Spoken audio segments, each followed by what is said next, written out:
Put your hands on top of your head. Well, I didn't. Now!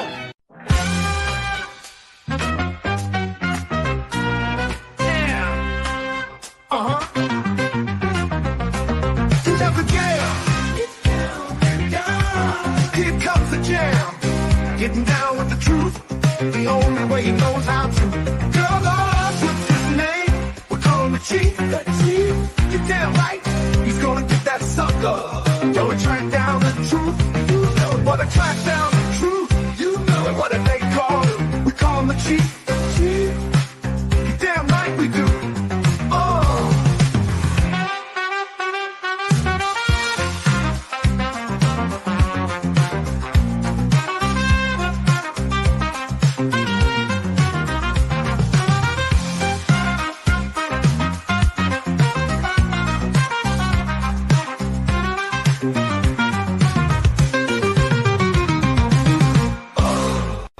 I'll bet your mother had a loud bark.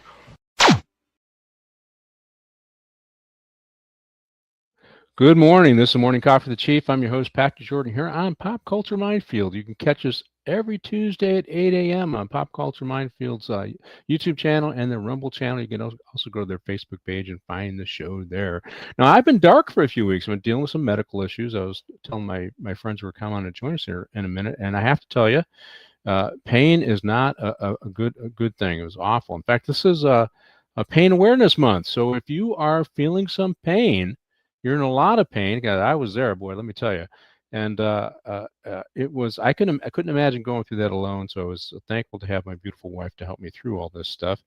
But if you are in pain and it's causing you depression, you're down for a long time, reach out and talk to somebody. If you know somebody that's in severe pain, don't let them go through it alone. I mean, I talked to a friend of mine. He's a cop back east, and he went through major back surgery too because he was hit by a car chase and a felony suspect. And he's one of those guys, 5 shootings, just a very busy, tough cop working in the city of Detroit, both as a Detroit cop, and then we left because he had experience in Detroit. They kept sending him back on fugitive task force and narcotics. It was a tough place to work, and he's paying for it, and I'm paying for it after 38 years in law enforcement.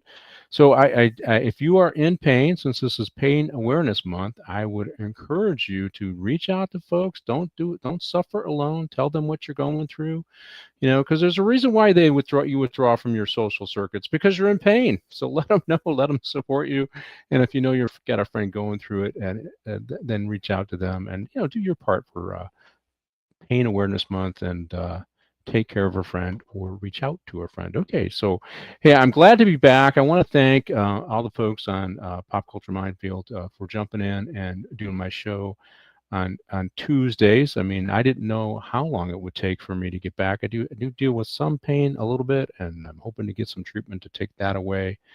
But it seems like it's going to be a lifelong thing that I'm going to have to deal with. And but I appreciate those guys jumping in. So there's Gary and Martine and the rest of the team to do a show on Tuesday here on Pop Culture Minefield. Well, I was down for the count. Now you can also find me at X. I'm at LASD Jordan. I'm posting quite a bit. My followers are going way up, but I participate in these shows, and so I want to encourage you to go to a show on X. That's their Spaces, and there's a show that's every night. It's so Monday through Friday, so during the week. It's 9 to 12 Eastern Standard Time. It's called Political Theater. I go on probably 3 times a week, and I use my real name, and they know who I am. I've had the host on my show, Charlie Walter Kirk, on my show in the past. So because he recognized me, so he pops me up, and I chime in, and I've been chiming a lot since we had the stabbing in North Carolina, and we had this shooting of Charlie Kirk. So the host name is Walter Kurt. So obviously Charlie Kirk is the guy that was assassinated. So I just give color commentary and my thoughts on that stuff. And so it's a good show. It's a good show, and it is going to expand to a radio show and a podcast, and you can pop up on Spaces, and if you have something to say, they let you talk. It's kind of cool. Now you can also catch my show, I Went Dark, on Briefing with the Chief for same amount of time, and I just started back this past week. I just gave an update on a bunch of different stories, so you can go back and listen to my show, Briefing with the Chief, at kjrdb.com, Briefing with the Chief, and you can find it on the Rumble channels. I keep the show there now permanently, so you can go back and watch old podcasts. And this week I got a show coming up with Florian Sunka. He's the editor-in-chief of the Chicago Contrarian, and we got up to speed on all the foolishness going on in Chicago. And that's a good show. It's a good show. I got another show coming up. There's he was an intelligence officer. And he was working with the FBI, and they decided they didn't like him a few years ago because he supported Trump, and they went after him. And he fought back. They tried to take a security clearance back. His name is Tom Special, so it's special with an E on the end. I have to make sure I pronounce it right when I bring him on the show. But he also filed a defamation lawsuit against them because they said that he did a lot of bad stuff. And the person who said it is actually running for the governor of the state of Virginia right now, which is a hotly contested race. And and it's closing. The Republican was down in the polls, but she's closing now with the Democrat, who's a former CIA agent. But he sued her and forced her to do a deposition. She tried to hide that deposition from going public. He just won this week that she can't do that, so this deposition will come out and go public. They have an issue there with some a high school that was taking young girls to get abortions without letting their parents know in Virginia too. And the Democratic candidate refused to come out and condemn that. The Republican candidate has. And so the polls are really narrowing. And it looks like Winsome Sears, the Republican, is getting ahead of the Democrat there. So that's a good race. So I'm going to have that guy on. And I just got a moderate Democrat, a dinosaur, in California, friends of RFK Jr. He's agreed to come on my show in a couple weeks. I'm briefing with the chief. I'm really looking forward to that. I looked at his platform, very moderate for a Democrat. I said, they're going to, they don't like moderate Democrats here in California. You know that, don't you? And he goes, yeah, these Democrat. He said the Democratic Socialists had their chance. They're incompetent. They can't run anything. So I'm running as a moderate Democrat. And he was an executive high up in RFK's organization when RFK ran for president, RFK Jr. Interesting conversation. So he started following me on X, and I reached out and asked him if he'd come on my show. We had a conversation. It'll be pretty good. And then I'm lining up somebody from the Santa Monica Coalition. They are really angry at what is going on in Los Angeles. I know my guests are going to enjoy hearing all this stuff. So this guy who's very wealthy started this coalition, and they are targeting the leftist politicians in that area to replace them with more moderate or conservative politicians. So it's a lot of good stuff going on in the yeah, those are nearly extinct. I know. That's why I was shocked when I saw this guy, and he actually presents very well. And so I'm looking forward to Robert Lucero, I think is his name. And if I remember correctly, I just talked to him last night. So I got a lot of good stuff coming up. I'm looking forward to it. There's going to be a hot season. And so you can catch me, like I said, on Spaces on Political Theater, 9 o'clock at night to 12 in the morning, or to 12 midnight Eastern Standard Time. So for you West Coasters, of course, that's 6 to 9. So that's a little more doable for the West Coaster guys. I couldn't do it if I had to stay up to midnight. I can't stay up that late anymore. But anyways, go to Briefing with the Chief. You can catch me on KJ's Briefing with the Chief on their Rumble channel, their Facebook page, and their Twitter feed. But today we are going to do the movie Layered Cake. Now, there's a whole series of these movies, Lock, Stock, and Two Barrels, I believe, and Rock. I can't remember the name of this. Where these English gangster films, and they're kind of dark humor, and I decided to do one, and this one's called Layer Cake, and I hadn't seen it before, and so I enjoyed it. I like this stuff. I wouldn't say this is the best of the bunch, but it was a good show, and it had James Craig in it, which I like. I like him. Had Tom Hardy in it, but let's bring our before I talk about the movie. It's all the movie and when it was released and who directed. Let's bring on our guests, and we'll start with retired Chief Ralph Ornelas, who is back to the show to help review this movie and maybe talk a little politics. Hey, Ralph, how you doing? Hey, Pat. Well, I hope you recover from your illness, and I pray for you. Politics. If I may, Pat. Number one, I don't know if you heard, but Hochul just endorsed Mandami as the mayoral candidate for New York City, which makes my stomach turn. And I got to be honest with you, a lot of my good Jewish friends in New York are very upset. The ones that don't support Mandami because of his verbiage against Israel and the Jewish people in the community. So that said. I gotta tell you, it's look at New Jersey. Citarelli, is closing in on the candidate in New Jersey for governor also. So his numbers are looking good, and I just hope that Stefanik runs for governor for New York against Hochul, because I think Hochul has just been nothing but a failure, just as Gavin Newsom has in this state of California where I live. So, politics is politics, but, what I always say is this, is you judge people by their character and their actions. And let me tell you something, Pat, equally as I do, and so does your other guest, Scott Orr, your actions speak louder than words. And we know what's going on in some of these states that have weak leadership. Yeah. Yeah, it's crazy. I was shocked that because this Democrat is running for the 34th district, and when I was reading his platform again, this guy has the nerve just to put out these moderate stances in LA County. But he says, hey, I got RFK Jr.'s backing. I worked hard on his campaign, so he has a lot of backing from mainstream Democrats, and. So we'll, and he should have appeal, because no Republicans running in that race. He should have some crossover appeal because RFK's in Trump's cabinet, and so we'll see how it goes. I'm looking forward to that conversation, because I have not had I've had Democrats on my show that were running for nonpartisan races, but I haven't had Democrats on my show who are running as declared Democrats. So this will be the first time, and I've been looking for moderate Democrats to talk to, because I have more in common with them than I have extreme conservative Republicans. Probably, I probably cross over more with moderates than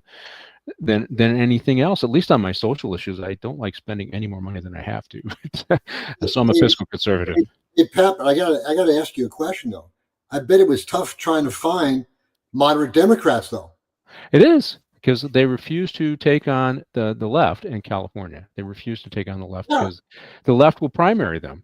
The left will primary. This is in a lot of the big major cities. I talked to the former DA in Harris County, Texas, and she was definitely left of center Democrat, but she wasn't left of center enough, and they primaried her and got rid of her, which was too bad, because she was a career prosecutor and she agreed with some of the reform, but not all, and she got kicked out. Yeah, Tom, we're going to do an English movie.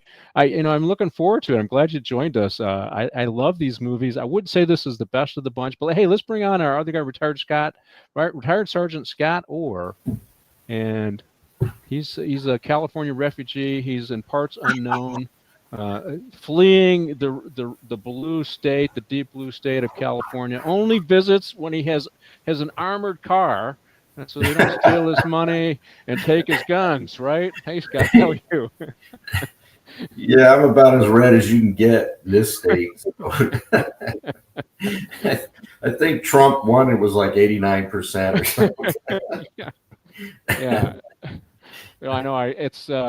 I'm enjoying all. I mean, I don't enjoy the fact that Charlie Kirk was killed, but a lot of the politics stuff is just going on, and it's pretty sad, because I didn't know him very well. I watched a couple of his where he was taking on the students, right, and he had affable kind of delivery, just kind of boom, boom, boom, but never disrespectful. Always gave the counter argument a chance to discredit him, and he was actually just pretty good. He was really good as a debater. I really liked that, because I did public speaking in high school, so I think he's very good. And but here's the thing that is why it's really bad, and we're going to get into a show here in a little minute. I had to do politics. It's been a while. Is he was nonviolent. He just used rhetoric, and they killed him. They would say his speech is hate speech, his speech is violent, so we get to kill him. My favorite British gangster film is Get Carter. Yeah, I like that one too. We're going to do more of these ones if this one goes well. We did the Irish one, The Guard. I thought that was hilarious. That was good. Similar kind of movie. If I may, Chief. Go ahead. Please, let's keep doing policial movies about in the 70s. The 70s were the best years for cops movie. For the cop movies, I know. Well, I have to tell you. So I got Martine. Come back. Let me ask you a question. Had all the movies we've been together on were reviewed? Were any of those 70 movies you hadn't seen that were new to you? Oh, almost all of them. Oh, really? Okay. So, yeah. because I grew up in the '70s watching those things, as does Ralph and Scott, and they were good cop dramas. Particularly the stuff from New York. When you talk about Gene Hackman and The French Connection and The Prince of the City, those are kind of late '70s, early '80s kind of thing. The Serpico, and just a lot of really good cop dramas, particularly from New York, or The Bullet, which was San Francisco with Steve McQueen. Yeah, I the 7-Ups. There's another one, right? And then what was I can't think of the Dog Day Afternoon. Dog Day Afternoon, Oh. but there's a follow up to the 7-Ups, and I can't think of what it is now. But yeah, good, really good movies. I enjoy them, and but these British ones. I don't know if you guys have seen them all. So we got Get Carter, we got Lock, Stock, and Two Barrels, and that. What's the other one? Rocka something or other. I can't think of it. Yeah, Rockola. Yes, and Rock and Rolla. Yeah, rock and roll. Yeah. It's hate speech because I disagree. Yeah, that's what's going on. They say that these guys what they said is hate speech, is violence, so which justifies the killing, and that seems to be what's going on with this killer. They're digging into that, and so I thought that whole left thing was we're tolerant and we love everybody and but I guess they're only tolerant if you're marching to their direction. If you obey, yeah. See, Martin is from Venezuela. He knows how this creeps in, right? Only if you obey. We're here for the poor, but you got to do what we want you to do. So, or else. Hey, Martin, I have a question for you. What is your feeling and some of your friends' feelings with the Department of War blowing up those narcotics boats out of the water? What is your feeling about that? Okay. That I hope we don't get banned. But I mean, personally. Yes, please tell me personally. Personally, I do not get joy by the loss of life. However, in their particular case, I won't mourn them.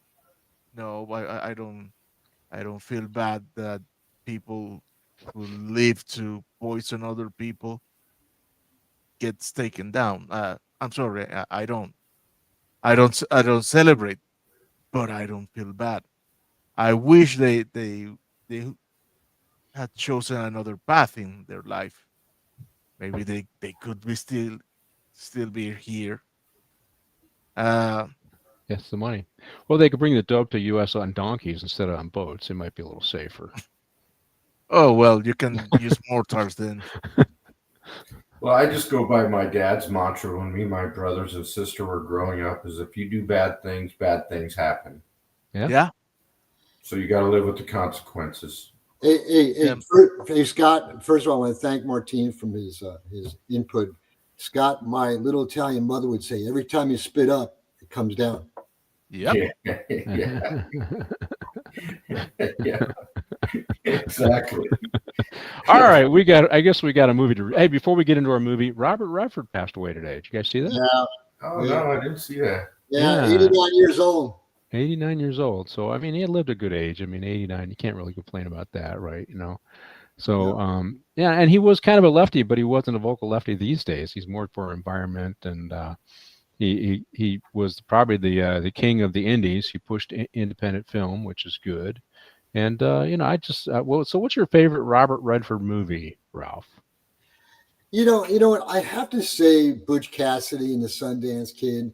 And the reason I say that is because I heard him on the radio this morning when I went to drive to get my cup of coffee. He thought that movie was going to be a flop. Oh, did he? Yeah. Oh, wow. And he said they played his interview before the movie came out. And he says, well, I really don't know what's going to do. It's not going to do well. But so later they interviewed him again afterward. He says it really was a shock, but what it was great was the mixing with Paul Newman and him really hit it off. And I think Paul Newman gave him a different perspective. And I think when you share with certain people, work with, you share certain philosophical, certain approaches.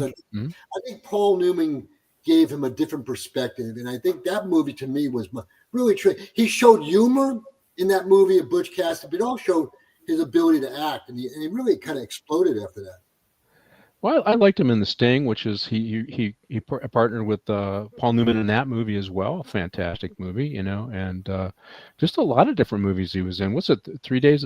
Was he in 3 Days of the Condor? I think he was. Yeah, it was kind of that spy thing. That was a good movie. He had a lot. All the President's Men. All the President's Men, another good movie. I mean, and that was a true story. How do you make a true story a good movie? and he did. So Scott, what was your favorite Robert Redford movie? I liked Butch Cassidy and the Sundance Kid. I liked The Sting, but one of my favorites, and it's actually one of my wife's favorite, and we use one of the code words from that movie to, like, if something's going on and you can't really talk to each other, we throw out this code word, and theirs was dinner out. So if one of us says, hey, I'm not going to be able to make dinner out, that means something's going on. So I can't remember the name of the movie, but it's him and Brad Pitt.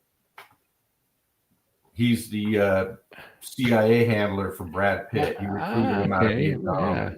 Yeah. That's probably my favorite one. So Martine mentioned The Last Castle, and that was a great movie too. That was good. When All Is Lost, and he's got All Is Lost, and 3 Days of the Condor, and The Last Castle. Yeah, and he was older in that one, and that was an enjoyable movie. I wouldn't say it's his best, but it was an enjoyable movie. Hey, Pat and Scott and Martine, did you see the shape he was in at that age in The Last Castle? I mean, that guy was in great shape. Oh, that's why he lived so long. I think the other big one, The Great Gatsby. Yeah, that's another good one. Excellent film. I can't remember the one where he had with Barbra Streisand, but I wouldn't say I liked that because Babs kind of ruins the mood there. But just a lot of good films, a lot of good history. Yeah, I'll have to look for a film that we can do review him on. I think he had some kind of cop movie. She had Brubaker, where it was kind of a custodial thing, and I'll just have to look, see what I can come up with. I don't remember. Sitting Target. Let's see. So here we go. So Thomas is chiming in with another great 70s movie is Sitting Target in 72 with Oliver Reed. I liked Oliver Reed. He was great. He in Gladiator, he died during the movie, right? Oliver Reed, this great actor. But he was out drinking and just outdrank everybody and then wanted to fight, and he's like in his 60s and he has a massive heart attack and dies before the movie ends. But that was Oliver Reed. That was his stick. So Layer Cake is the movie we're going to review today. It was released in 2004. It's a British crime drama thriller film. I say it's kind of a little dark. It doesn't say that in the description here. It was directed by Matthew Vaughn in his directorial debut, and the screenplay was adapted by J.J. Collins from 2000 movie in the same name, and the film was produced by Adam Bowling, David Reed, and Vaughn with Stephen Marks. So Layer Cake grossed 11.9 million, which I guess that was pretty good for the time. But James Craig is in this movie, and this was the movie that inspired them to look at him to be the next James Bond. And you can kind of see it in the film, right? It's Daniel Craig. Oh, I'm sorry. Did I say Daniel Craig? That's right. James. That's right. He's the former chief of police. I get it. So yeah, Daniel Craig. Thanks, Scott, for correcting me. See, that's the law enforcement part of me in this thing. I always have to. But I really enjoyed this movie. I had not seen it before I chose it. What'd you think of the movie, Ralph? I liked it. I never seen it before, but it gained my interest because of the narcotics end of it and how he was trying to be a businessman. But I like the whole flavor. The difficult part, though, sometimes, I don't know what you guys, maybe because I'm getting older with my ears, is the British accent. I had to go and rewind to listen to what they had to say, because sometimes it went so fast, I had to go back and make sure I understood the words they were saying, So, but once you start getting the rhythm, you start picking it up, though. But I liked it a lot. Yeah, it was good. It's a good escape movie, right? Escape, and that because movies are about escape, right? It's everything bad's going on, And here in California, Ralph and I have to find some kind of escape because the politics suck here. At least the movies are good, right? So we have to find some way. So what'd you think of the movie, Scott? Oh, I liked it. Same as Ralph. I've never seen it before. I asked my wife about it. She's like, "Well, because my wife watches. I don't watch a lot of TV or movies, especially this kind of stuff. I never watch any cop stuff because it's like I did it long enough. I don't need to watch it on TV. And usually on TV, those live PD shows, I just want to scream because their tactics are so poor. Oh, I know. But I liked the movie. It was great. It was a good. My wife wasn't feeling well, so I just me and the dog just sat there and watched the movie and it was, I enjoyed it.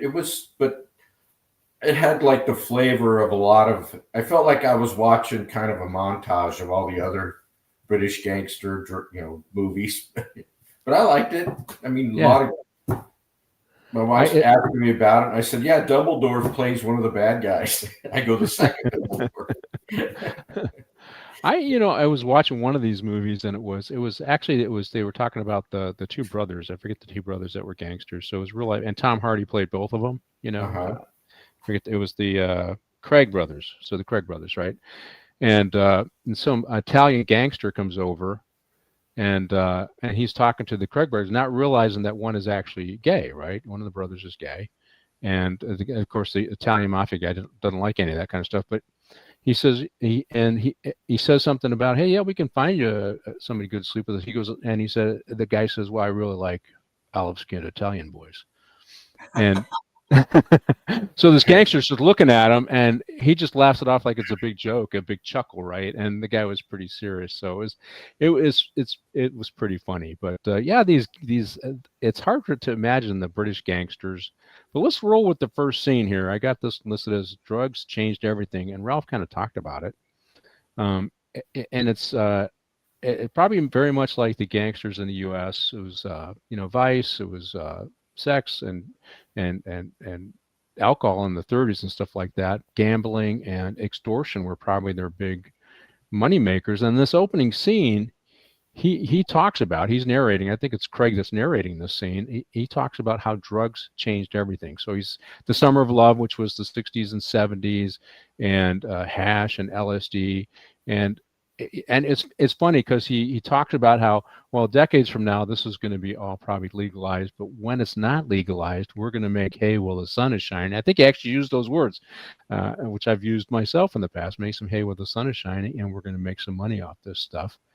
But drugs did change everything. It was a different game in the La Cosa Nostra, right? And it was a different game in other criminal gangs, whether the Outfit in Chicago. And it was also a different game with these guys in England. And our main character, Craig, I think he goes by XX, which is kind of interesting. He's trying to, as Ralph said, he's trying to do it as a businessman. He wants to make his killing, so to speak, and get out. Right? He wants to make his money and get out. And, and I'm thinking as I'm listening to this, that they don't let you, if you're making money for some big gangster, he ain't gonna let you out. So I very naive. He didn't like guns. So here's our main actor. It says he doesn't like guns, but so he was pretty naive in his thinking that he could get in and make several million and get out and retire from this life. Right, Ralph? That's one, the whole narrative, right? Drugs changed everything, and to believe that you can get out if you're the guy making bank for the boss is unrealistic. The thing that gentlemen, I liked about the beginning part of the movie, because he laid out the premise about what his mission was, or his vision, and us three and Martine probably too. When you're in the world of the devil, you never really get out. And I grew up some guys on the East Coast that thought they could get out, they just can't get out. And the thing about it is that he laid all this vision, and I love the fact the way it evolved and all the dynamics and stuff with Jimmy, and then with Duke, and then with the Mr. Temple and stuff, and it just reminds me, and I hope you don't mind me just taking a second here. It reminds me when I made Captain of Narco, And we being the LA County Sheriffs, we moved Renee Boxer Enriquez to San Dimas Station for a Operation Knockout, a federal investigation. And when I made Captain Narco, though, I wanted to meet him alone. So I brought him a big pizza and a bottle of Coca-Cola. And I wanted to ask him a question about the connectivity between Ariano Felix and the local cartels and the Mexican mafia. So he opened the door up and he said, listen, Captain, he goes, I'll never get out of this alive. I'll never get out of this alive. And he goes, that's the reason why I did what I did. So, I don't know if you know this, but Renee is out of prison. And I don't know where he's at, but he's out because of what he's done. But he may be one of the only guys at just juncture is out and made it through this. But, you don't really make it. I mean, these guys live hard and fast. And guess what? So this guy in the movie, his vision, we all know, and I'm not going to bring it up right now until later, but we all know what takes place. Right. Well, it was unrealistic to think he's going to get out when he's making big. What's that? That Michael Frances got out though, right? But it's not like he got out. Maybe he wrote a book and made some money there, but he didn't get out with millions. He ain't living in some big. He's living just a normal life now, right? So you bring up Michael. My wife and I were at. All right, but we got to back up for the audience, Ralph. So Michael was part of what family? And Colombo. Michael was part of the Colombo family. His father became the capo of the Colombo family. His father, audience, actually put a hit on him. And when his father died in April of 2020, I met him in a restaurant with my wife. He was with his wife, and I said hello to somebody, and something about my voice. Later on, he goes, "Don't I know you?" And I said, "No, Michael, you don't know me, but I know you." And because my dad and his dad went to high school and elementary school together in Greenpoint, Brooklyn. And guess what? He's one of the other few who actually survived. And he could not go to New York for his dad's funeral because the powers to be told him, you can't come back east right now. Yeah. Yep. All right, Scott, what'd you think? Right, a little naive of our main character to think that he can make millions and for his boss and himself and get out clean, right? In for a penny, out for a pound. You're not getting out. No, I used to tell the young gangsters, because narcotics and gangs go together like, two peas in a pod. Exactly. So I tell them, you got two ways to get out: death or prison. And once you get to prison, if you're a Hispanic gangster, you're going to be doing work inside the prison, whether you want to or not. Because if you don't, you end up dead. You get shanked. So I like can help you get out. Just give me a little information. I'll help take care of you. Just help me get out. And either they say no or they end up getting out. Yeah, probably you can get out of street gangs. So you have to completely change your life when you do that. You can't go back to that area, right? You got to move. You got to get rid of all the tattoos. If you have family that are in, you got to cut those ties too. And you got to get out clean, and that's hard to do, which is, but that's why I thought it was really naive of this guy here. But it's funny. He has a whole list of things that he does. Keep a low profile. Only people you know. So he's only dealing with people that he's been vetted and he knows, right? But these are similar dope. But people get greedy and they start working with people they shouldn't work with just because of money, right? Yeah. Never be too greedy, which is the next thing he says.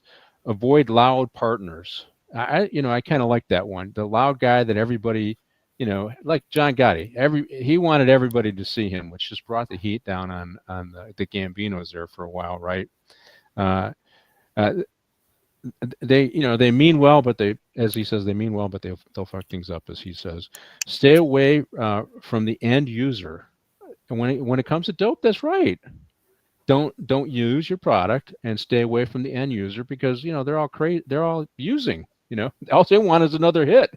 If they got to turn you in to do that, they'll do that. Marathon Man, that's a good movie. I like that movie. Let's see. I'm just looking at our audience here as they talk. Pay the supplier on time. So he had all these rules that he talked about. Money laundering. Now he gets ripped off in the money laundering.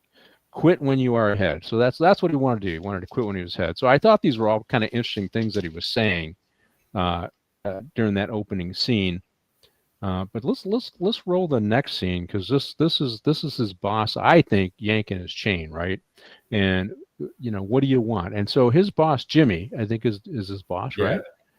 He we've seen this guy in British stuff all the time, and but he's when he gives him these assignments that he knows is kind of out of his lane. The guy's a dope dealer. That's all he's doing.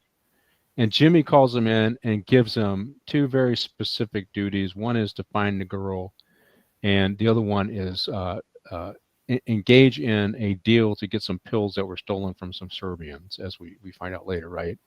And Craig is like, where XXX guy is, he's like, why do you got me doing this? Well, my opinion is this is a loyalty test.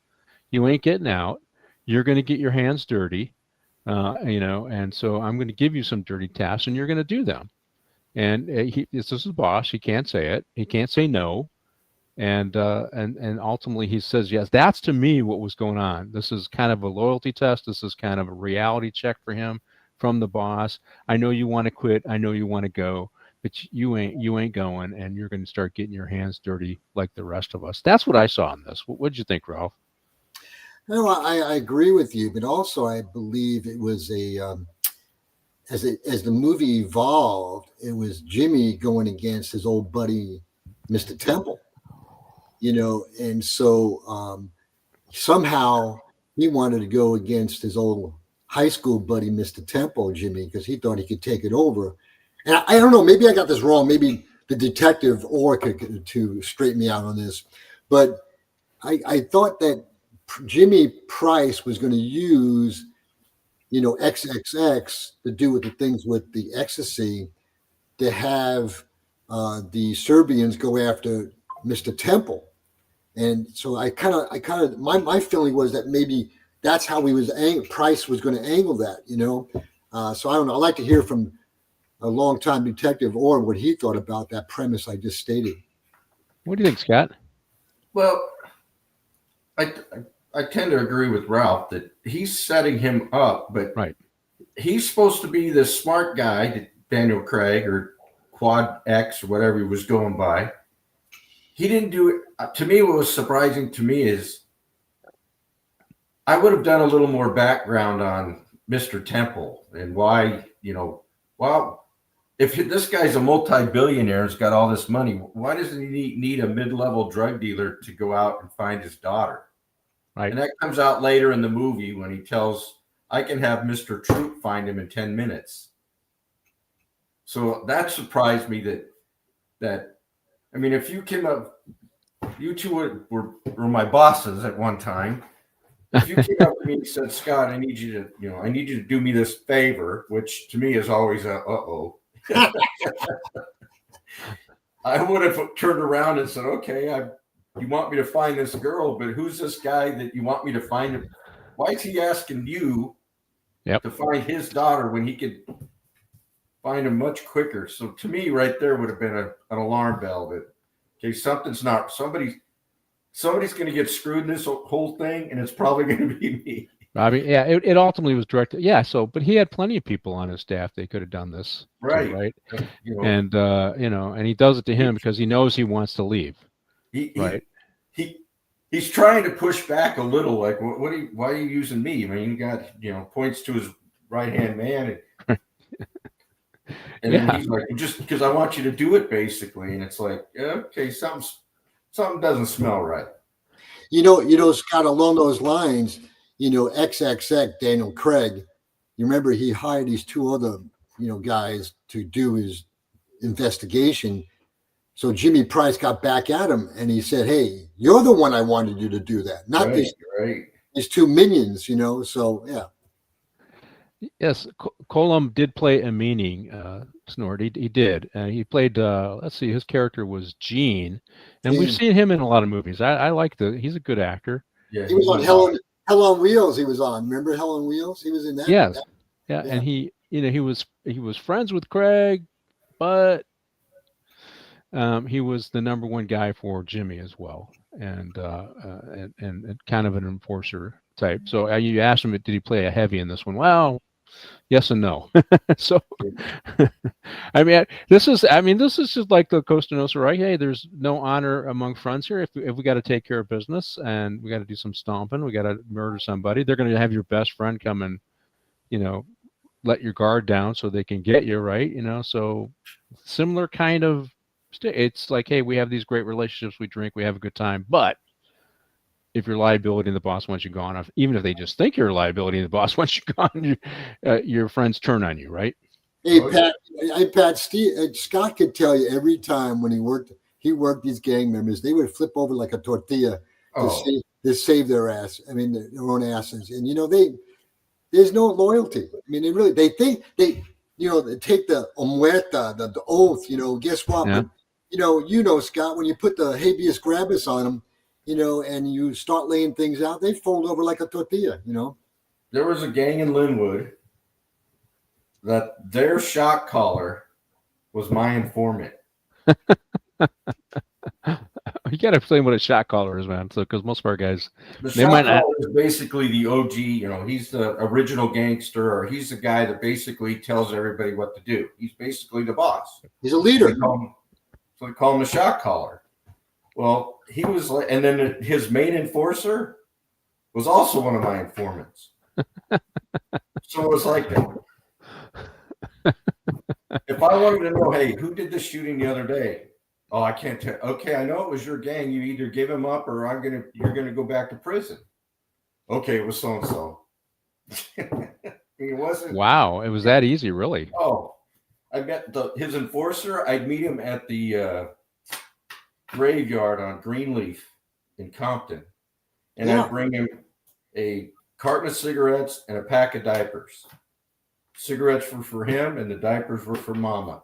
He'd tell me anything I wanted to know. And then we had that one guy that kept popping up, and it was me, you, and John, and he's like, "Oh, snitches get stitches, and gangsters don't rat on each other." And I'm like, "Bulls." Who was great was Assistant Sheriff April Tardy. Yeah, in Compton. Yep. And she was my partner. I was the one assigned to, hey, she's going to be your new partner. She doesn't know shit about gangs, but you're going to train her. Probably one of the best partners I ever had. And especially with black gangsters, she'd go in to interview them with the, good looking gal, big brown eyes, and big smile. Find out the whole she'd get the whole history of a gang, who's doing what, who's doing this, who's doing that. It was like me, they're like, I ain't talking to you, and then she'd come in and be like, oh, hey, she was great at that. But yeah, when we do find out that one of our main characters does roll, but it's so he could have used any one of these other guys to do it, and he didn't. In between this scene and the one I want to show, though, you also see Craig see a gal that he's interested in a bar. Remember this one, and that's his downfall. That ultimately is his downfall. There's this beautiful gal that he wants to be with. Now, I saw that she was a smoker, and that did it for me. I don't care how good looking she is. I don't want to be with a smoker. But that, hey, even talking in the 70s and Britain, everybody probably smoked in the wilderness, folks. And where I grew up in the 70s, you go into a bar, because even though I was underage, they served, so you go to the bars, and a lot of smoking. So this is probably a different era, 70s. We haven't gone through this whole revival where smoking's terrible, but for me, it's like, oh, she's a smoker. That's okay. I don't want to do that. But that's the downfall, is the gal, and in this movie, and that's the way it is for a lot of guys, right? He gets infatuated with this gal, and it leads to a lot of trouble. But she was a smoker, and you also find out that the people that were robbed of the pills are Serbians, and they're very, very deadly. But let's go with the scene, Duke. It shows a lot of different stuff in this scene, but it also shows the main guy who did the robbery of the pills. And here's the other thing. We also see some of the other main character. Here's the black guy. I'm forgetting the black guy's name. Is it George Harris? Morby? What's his name again? What's his character name? Morby? Morty, yeah, it's George. Yeah, George Harris. I liked him, and I try to understand his role here. He's just the guy that's supposed to keep tabs on Craig here because he actually works for Jimmy, right? Yeah, but And he protects XXX though too. he protects XXX, but they have. You can see they got a pretty good relationship, that you can have as criminals. And here's the boyfriend of the girl that Craig is interested in, right? And uh, they're trying to do a deal. So they're trying to get information, I think, on the pills, right? So that's what's going on here. Hey, Pat, I think I got to correct you. I don't think the guy who's talking to him is the boyfriend of the blonde. Who the boyfriend of the blonde is Ben Whishaw. Oh yeah, okay, that's a different guy. Yeah, thank you. Sorry. These two, they are the potential buyers for the pills. Okay, that's right. That's right. Because they got another. But they know that where the pills come from, and Codex he doesn't. And here's when he get the truckload of information and said, "Oh, so I'm being used as a patsy." Okay. Yes. Well, I'm getting my hands dirty, right? I still see it that way. That you're going to get your hands dirty on this one that we know is going to be complicated, right? That's what I see is going on with Jimmy. And here's the Duke. He's doing his robbery, and it's interesting. You find out that the Serbians are more pissed about being robbed and threatened with this gun than they are at the loss of the product, right? And here's our lead Serbian guy, and I think Taken, the movie Taken, with some of the main culprits in that movie. No, Albanians. Taken. Were they Albanians? Okay, but it's in the Baltic area that these Serbians and Albanians and Croats, they have these criminal gangs to fund their militias or whatnot. And this guy, I would think, you would think they'd do the research on who these guys are before they do the robbery, because there's people you rob and there's people you don't rob. But these are probably people you don't rob, in my opinion. And then this goes back to what Craig says: don't hang out with the guys that are loud, because the Duke is loud and stupid as well, right? And he's using. Yeah, he's an end user. So, and then of course he ends up paying the ultimate price. But they find out that they have pills. That there was probably a lot more pills there, but they're so. Once they got a few box of pills, they're distracted. But this he's telling them, fuck off. You guys don't know who you're messing with, but these guys don't care. Pat, it's not about taking the drugs among these people. It's about the respect. Yes. So they got disrespected the Serbians, and they don't give a rat's ass about the product. You diss me. Well, at the end of the movie, you see that all he wanted was, we'll get to that, but all he wanted was, he didn't want the pills back. Right. Once he got something else in that cooler, he was good. That's right. That's right. That solved it. Yeah. You're right, Al. I don't want to sound like a heartless bastard, but if I was Duke, I would have shot all of them. When you get to the end of the movie, you realize that they may have stolen like a half day of work. Yeah. This guy were doing that feels like crazy. Yeah, exactly, Martini. It's like, okay, they stole that many. Oh, we'll make that up. We'll just make them work an extra hour. Right. Yeah, and you see that at the end of the movie when they go back to the productions place, all those women making, the pill. Yeah, there's a great movie with Bob Hoskins. And it's one of the first movie that the other guy that played 007, I can't remember it now, but he's like the gangster in London, and he's the tough guy, and all the other gangsters are afraid of him, and he takes on the IRA. And you have to look up the name of it. Maybe the audience can help. Bob Hopkins, and the IRA decides that they've had enough of him, and so they wipe out his organization, including kidnapping him and his wife. And you're in the car, and he's in the car, and he realizes the jig is up, right? So there's some people you don't mess with, and you don't mess with the Serbians, because the Serbians also these guys are involved in fighting a war with the Croatia and other, so these guys are deadly guys, and so these London gangsters go over there and do that ripoff, thinking that they're going to get away with this without doing their due diligence, so to speak, to see who they are. Well, right here in this, it's all about honor and respect with these headbanging nationalist outfits. And the scene before that, he says on the phone, all I want is his head. He doesn't care about the drugs. He just wants his head. But again, if you're a gangster ripping off the Serbians like that, or Albanians or whoever, why would you leave any of them alive? You know they're going to come after you. Yeah. Yep. I agree. And we got Tom Hardy's in this movie. Now he doesn't really play a big role. I mean, but the fact that he was in the movie, one of the reasons why I want to do this movie is I saw who was in it. So I had seen Colin Meaney before, Daniel Craig, of course, and Hardy was in the movie. And I go, oh, let's try this one. Let's see how it is. And I think he did a good job. He just kind of played a heavy in this case. He'd been working for Quad X, and but he was pretty good in the movie. Tom Hardy, what'd you think? I like Tom Hardy. Number one, I've always liked Tom Hardy, his exuberance, but also in this new series Mobland, he does a great job, man. I don't know if you ever watched that. Scott, did you look at it? Yet? Have you watched? I haven't watched it. I gotta tell you, you guys gotta watch Pierce Bronson and stuff. It is good. It is good. It's really good. He's kind of like the premier hitman for this one Irish family going after these other rival families. What's the name of it again, Ralph? Mobland. Mobland, and what's it on? Do you know? What's it on? I think it's on Showtime. Okay, I have to check it out. I gotta tell you, man, you're gonna love it. I'm telling you right now, you're gonna love it. Well, I thought he was great with the one where he played the brothers. I thought that was really the Craigs. Yeah, it did a fantastic job.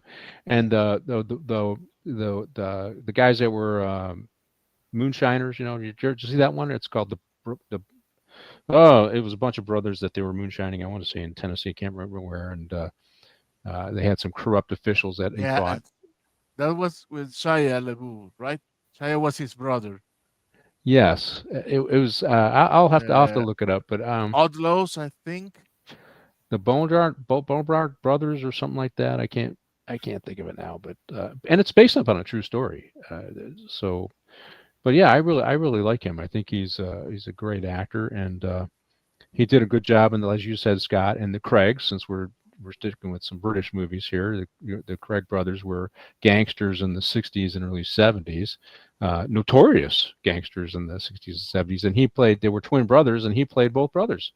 Or the Craze, I'm sorry. Yeah, you're right. Thank you. Craze. In 1990 is excellent. Yes. I was calling him Craig. I'm getting stuck on that name. Craig. It was the Craze, actually. So, but yeah. So this was.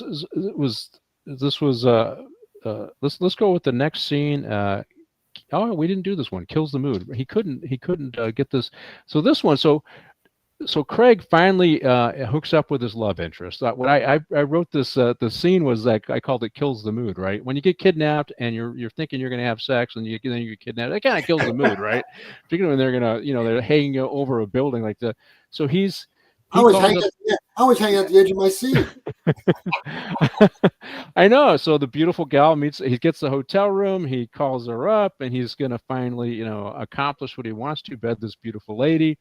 And she says, oh, let's not go too fast. Let me go get ready, right? And, she's in the bathroom getting ready, putting her lingerie on, and he's thinking, this is all going to be great. Somebody knocks on the door, and he's kidnapped. And he's in his robe, right, which I think is pretty funny, right? He's in his robe. That's all he's in.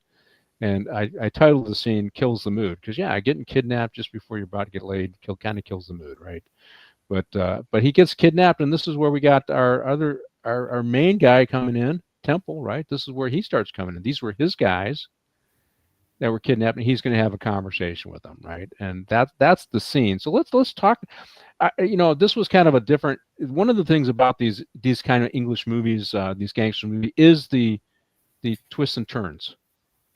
Whether you're looking at Lock, Stock, and Two Barrels or some of the other ones, it's these little twists and turns where other people are behind the scenes and involved. And that's what I saw with Mr. Temple here. That's kind of these twists. You don't know what's going to go on. You don't know who else is going to jump in, but some other gangster jumps in and kidnaps Craig. You're thinking he's going to get the Serbians or whoever, they're just going to kill him. But no, he wants to now switch this guy to work for him. He's done his background on him, and he's putting pressure on him. Now you're going to kind of work for me. That's what's going on, right, Ralph? And so it's these twists and turns in these movies that actually make it interesting, right? Because you can't guess where this is going. I'm thinking he's going to get killed, but nope. He's now going to be recruited to work for Mr. Temple, right? That's his name, right? It's Eddie Temple, right? Yeah.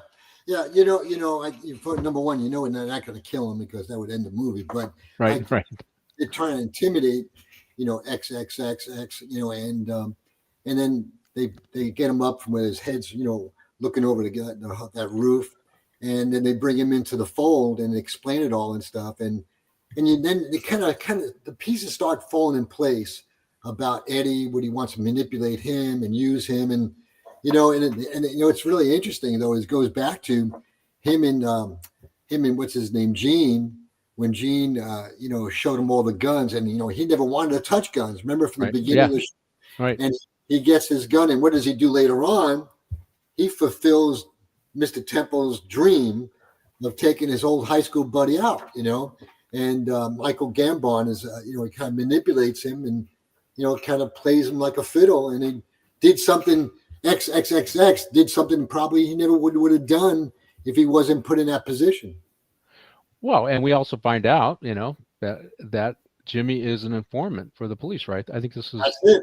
That's right. And he plays the recording for him because he can't believe him. Here's Mr. Temple. Now he's been in a lot of these. He's a regular actor on the British scene and a successful actor. And but this is you see what you see in this movie too. So we got to talk about why they picked. And it was Pierce Bronson that was in the movie with Bob Hoskins that I just talked about. So thanks for bringing his name up. But you can also see how he carries himself in the movie, why they picked him for James Bond. I thought, when I read and then I was watching, I go, okay, I can see that, how he got their attention. But here he is, he's talking about Jimmy and what's going on with Jimmy. But also he ends up playing a tape recording showing that Jimmy's actually giving information to the FBI. And it's interesting. Scotland Yard, because to the police in Scotland Yard. But you listen when you listen to it. So his right hand man is Gene, Jimmy's right hand man, and you listen to him. And he says, "Oh yeah, he won't know. He's loyal. He's very loyal. He won't know what's going on. Yeah, he's because they're going through who these people are, and then they do talk about Craig also, and giving him information on him as well. And this is what sways Craig, as you talked about, Ralph, that he's got to take Jimmy out. And I think only absent the recording, I don't know if he would have believed Temple, right? So so he had to have that recording for Craig here to kind of cross that Rubicon. Didn't want to be a killer, didn't want anything to do with guns, but he wants to get away with money and live a good life. And we see that what happens later on in the movie, but that's still his goal, and he realizes now Jimmy is in the way of that. Because that's the other thing is these, if you can be a cartel leader, you can do all this stuff, but the statute of limitations on some of these crimes don't go away. And what I always felt is once you're out, there's no loyalty for the guys that used to work for you to protect you, right? I mean, so you're out, and one of these guys gets hooked up, and Jimmy's cash flow is off or whatever, and even some of the lower level guys, the Hardy guys, and some of those guys, you're gone. You're not making any money for them. Because really, right, is a lot of the loyalty, even in the Cosa Nostra, is if you're kicking up, you're making money, you're a money maker, right? And when you quit cold turkey and you're out, that loyalty is generally gone, right? Well, that's the interesting thing, though. You bring up the Italian mafia. That Michael Franzese is still alive, though. Yeah. And all the money he made for them. And I got to tell you, he's walking around here in Newport Beach. I see him every once in a while. And guess what? They're not going after him. So he must know other things that, and he's on Piers Morgan in England. He's on all these different shows. He's on the interview on Fox News about, a whole bunch of stuff about, RICO Act. And, it's amazing. Right. Well, you see, I think, they do a calculation. What's the cost of doing the murder too? And I think the cost of killing Fuentes right now probably outweighs the betrayal, so to speak, right? And my understanding is he never really testified against anybody in trial. At least that's what he says, right? But we see in the scene, Craig, he after drinking several drinks and pills, he comes to the conclusion he's got to take Jimmy out. He gets all dressed up. He takes the one gun that he has, that he stole from Gene. Or yeah, well, I thought Gene gave it to him. Gene gave it to him, right?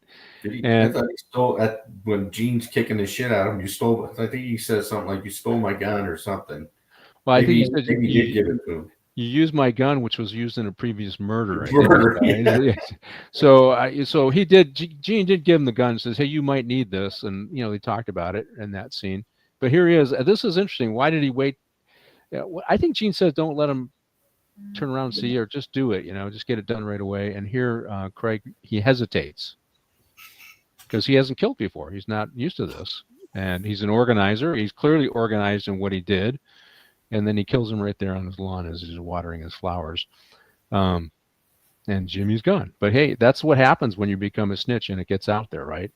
So, I think the way the director wanted it was that he just didn't shoot him from behind. He wanted where Jimmy looked at him and they looked at each other. Yeah. And Jimmy recognized the eyes, who he was. He knew.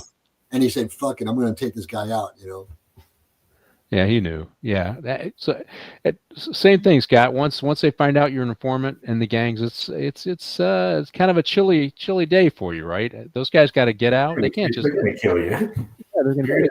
They can't hang in the neighborhood, right? No, you're gonna have to. If you're snitching, you better be gone. Right. You better be. Like we said earlier, you got to cut ties with your family, because if somebody leaks out where you're at, you're gonna end up dead. It's because all right. Well, so let's talk about what happens when you're a snitch and you're in jail. You go to high power, you get locked down. You have to be escorts everywhere, because jail is probably more dangerous than the streets, right? And if you're in prison, state prison. Yeah, right. And some of these guys, their crimes are so bad, even if they are informants, they still got to do some time. Right.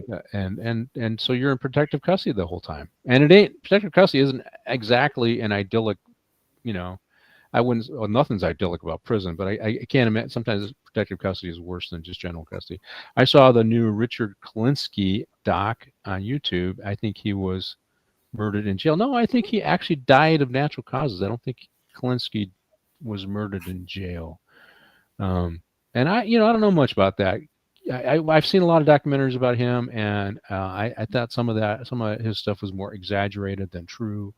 He was that killer he was a Polish guy, I think, and he was a killer for I forget which family, a prolific killer, but also some of the stuff he said seems a little exaggerated to me, Tom. But yeah, hey, Tom, do me a favor, find out Bob Hoskins and Piers Morgan, what movie were they in together regarding British gangsters? Throw it on the screen, because I'm having a hard time getting that done. So okay, so he kills the mood, right? And we oh, wait a minute, we got to take a quick break here, right? So Martina, we're a little over our break time. Let's take a quick break here, and so I can stretch a little bit, and we'll come right back. You ready, Martine? Yes, sir. Yeah, all right. So we'll see in a minute. There's only one location on the internet where you can get it all: movie, TV, and comic industry. News and rumor analysis. Official scoops from Geekosity magazine. Reviews and interviews. So, when you need it to be Sunday, there's only one place to go, mate. Pop Culture Minefield. Well, they're always talking nerdy nerd stuff. Right, jog on then.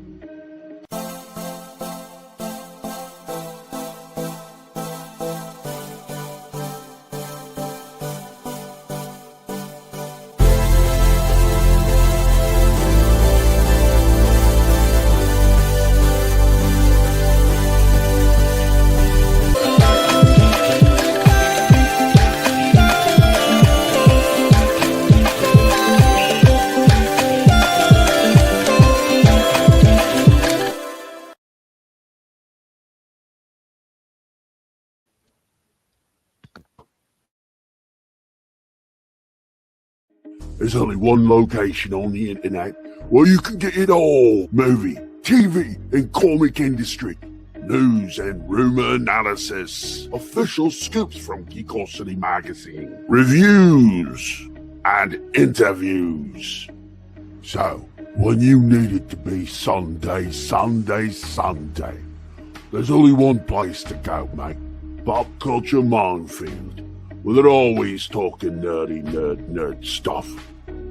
Right, jog on then.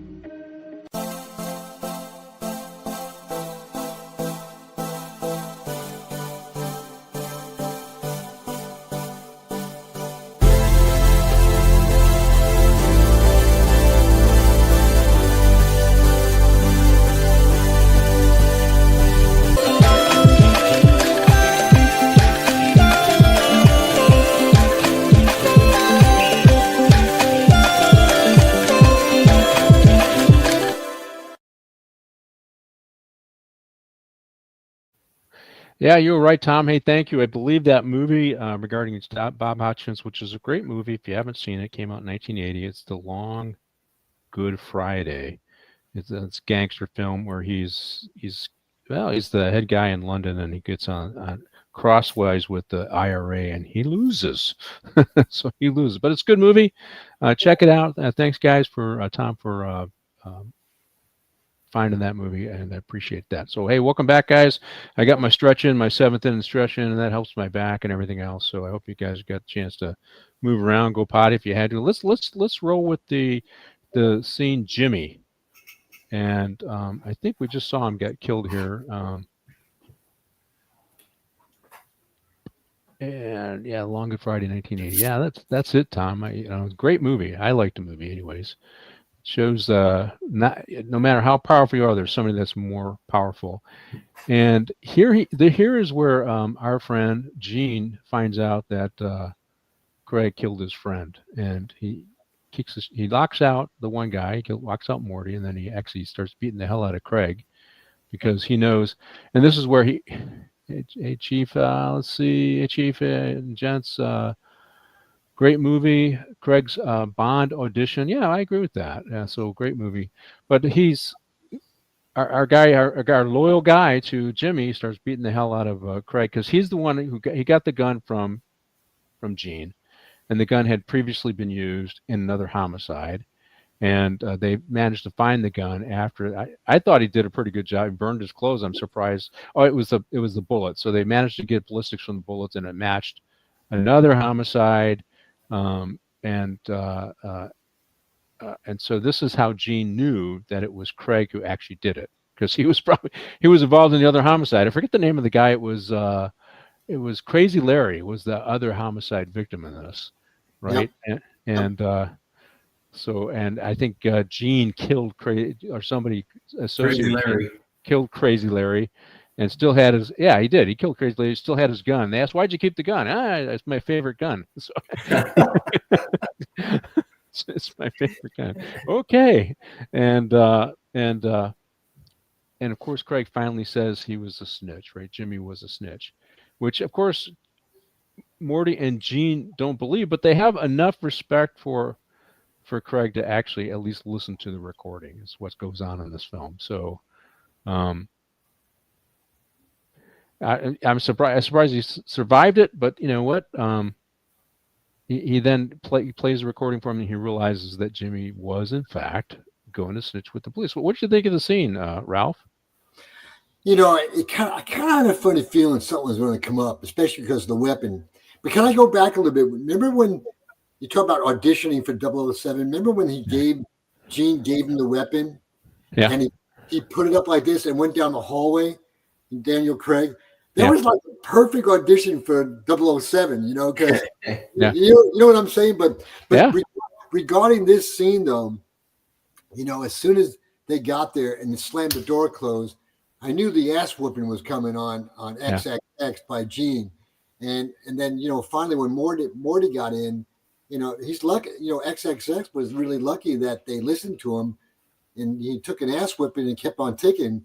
And then he played the audio tape, and they all looked at him like, okay. But it was kind of interesting at that moment in time.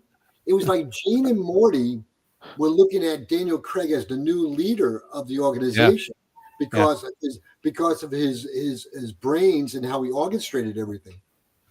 And he's the moneymaker. He's the big moneymaker, and he's able to do it without getting detected for a long period of time. If I may interject before Scott has something to say, it was that I think that they didn't realize that Daniel Craig had the balls enough to do that. And among criminals, when you got somebody who does that act and takes somebody out like that, that crazy world of theirs is a level of respect. That's John Gotti taking down Paul Castellano, right? Yeah. Same kind of thing. All right. So as we lead up to the scene, remember when we first seen Gene, what is he doing? He's filleting a fish, and he's putting a fish in the freezer, right? Mm-hmm. And they have a problem. And the Duke is the problem, and Craig can't find Duke, but Gene knows where he's at because he's in the cooler, right? He's on. So okay. So this is, to me, this is the throwback to La Cosa Nostra. The Duke is sleeping with the fishes. What do you think? I mean, these filmmakers do think that way. So Gene is in the fishes in the cooler with all the fishes, right? Gene is sleeping with the fishes. I thought that was, movie making throwbacks and to the true La Cosa Nostra and previous movie making. What was it? Because that was who was the big guy? Luca Brasi. Yeah, Luca Brasi sleeps with the fishes. I thought that was kind of a movie-making throwback. I mean, what do you think, Scott? Yeah, I didn't really think about that part, but I like when they're sitting there at the bar and he says, "I think we need to keep this amongst ourselves." I know. Yeah, of course, Marty and Gene are looking at him and go, "Well, of course." Of course, you idiot. What do you think, man? La Cosa Nostra, was that a throwback to, Luca Brasi is sleeping with the fishes? I thought it was. What do you think? Absolutely. You're kidding me? And let's face it, that Godfather movie, so many other movies took bits and pieces to make their movie to kind of fit that in some realm, So, I don't know if Luca Brasi was really, truly part of the Colombo family. Oh, I didn't know that. Yeah. Yeah, he was part of the Colombo family, and he was inserted in that. Because let me tell you something. This is you got to watch on Prime the movie called The Offer. Watch that, Scott. I know you don't like watching movies, Scott. No, my wife loved that, so I watched it with her. That was fantastic. So if you look at the movie The Offer, Lou Ferrigno in the movie The Offer played Luca Brasi. Huh. The Colombo family had their hands up the ass of the producer, Coppola, making it. So many of the Colombo members were in that movie. Okay, they had to be, or else they weren't going to make the fucking movie. Right. So that was part of the as we say, the scrolls, the payoff. And so every movie you look at, I don't care if you look at even Training Day or any, there's always a piece of something, the Godfather movie, slipping into it. And if I can really tell you this one story, in 2013 I had a great opportunity to mix it up with Jimmy Kahn, and we talked a lot about the certain tentacles of that Godfather movie and how they came up with some of the stuff off the cuff, just between him, Duvall, Pacino, Coppola, and Brando. It was really interesting. It was really interesting. Well, the famous line, "Leave the gun, get the cannoli." Yeah. I love that. And it's so true. Yeah, that was all. That wasn't scripted. Leave the gun, take the cannoli. It was off the cuff. Yeah. I just think when I saw the cutting of the fish, I go, okay, why was that necessary, right? And then when they open the cooler, it says, "Oh, we're looking for the Duke. He's right here," right? And I go, oh man, that is a throwback to The Godfather. The Duke sleeps with the fishes. Luca Brasi sleeps with the fishes. Anyways, okay, let's see. I forgot where we leave off. We did Jimmy and I also said Daniel, you beat him up in the cooler room, and then Morty came in, and then they got together and they said, "Okay, let's keep it between us three." Yeah, and now I didn't do this scene, but we got to talk about the scene because we got to talk about Morty. So Morty ends up going to prison. So some guy who's in a relationship with Crazy Larry kills himself, Freddie. and Morty ends up. I don't know why he agrees to get rid of the body, but he agrees to get rid of the body with Freddie, and Morty's in the back, and Freddie falls asleep in the car. The cops pull him over, and Morty goes to jail for 10 years. And he meets with Freddie and then gives him a classic ass whooping in a diner, and because it was his fault that Morty went to prison. So they remember that stuff. You screw up, I go to prison, or you. Well, in this case, he didn't snitch on him. Freddie didn't snitch on him. He just was stupid in public, I guess. And Morty paid the price, right? So I don't know why Freddie didn't get 10 years. I mean, he was driving the van too. So, but Morty took the heat, and he did some ass whooping. So I do like the character Morty in the show, although he's a bad guy, and but if you cause me to go to prison, you better be expecting an ass whooping. It was really odd because Freddie's thinking he's going to get money from this guy. Like, and when you hear the whole story, it's like, what the hell is this guy thinking? I'd be keeping my distance. It looked like he was a user too. Yeah, it looked like he was a user, and whatever. Yeah, but I wrote after the scene with Jimmy, no honor amongst thieves, right? So it's all about them, and obviously Morty shut up. He took the hit and did his 10 years. But that's these days in the it throws back to the beginning of the scene. Drugs changed everything. People roll over on each other because they're looking at long sentences, right? And that's what that happened in the U.S. That's happened in Britain, right, Scott? It happens on low level stuff as you talk about. They roll over when you got something like 3 strikes and guys are going to do 25 years. They roll over on each other, right? Oh, you can keep them out of. I mean, if a guy's looking at 25 to life, and you're like, look, just give up. Homicides all over us because there was that drive by, you killed an innocent kid because you shot the wrong house or whatever, and we can help you out, man. If you just give a little information, and it turns out to be solid, then we can talk to the DA. Maybe you only get a violation, and you go, you only get 5 years in prison or something like that, or you get a year on a probation or a parole violation, but you got to help us out. They'll turn in a heartbeat. Yeah. That's why I said wrote no honor amongst thieves, and you also see that with we see heads of families in New York becoming informants and turning on people, right? Or the underbosses, Sammy the Bull, turning on folks. I can't remember the name of the more recent guy who was the head of a family. I want to say I can't remember what family it was, but kind of a big guy, Maserati, or I can't remember his name now. He's more of a newer generation. But he became an informant and turned on everybody. It's like the head of a family. But he was, they were involved in drugs, and he was looking to go to jail for life. Well, what was The Departed?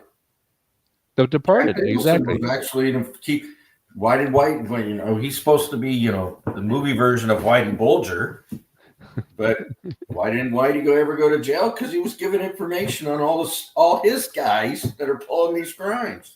Well, he gives up some of his guys that he thinks, but he gave up information on his competitors in that one, right? His competitors, it was the Patrician. They had like a Patrician, because of the P, New England crime family that was kind of rivals to Bolger, and Bolger, based on false testimony, the head of the family or the underboss went away.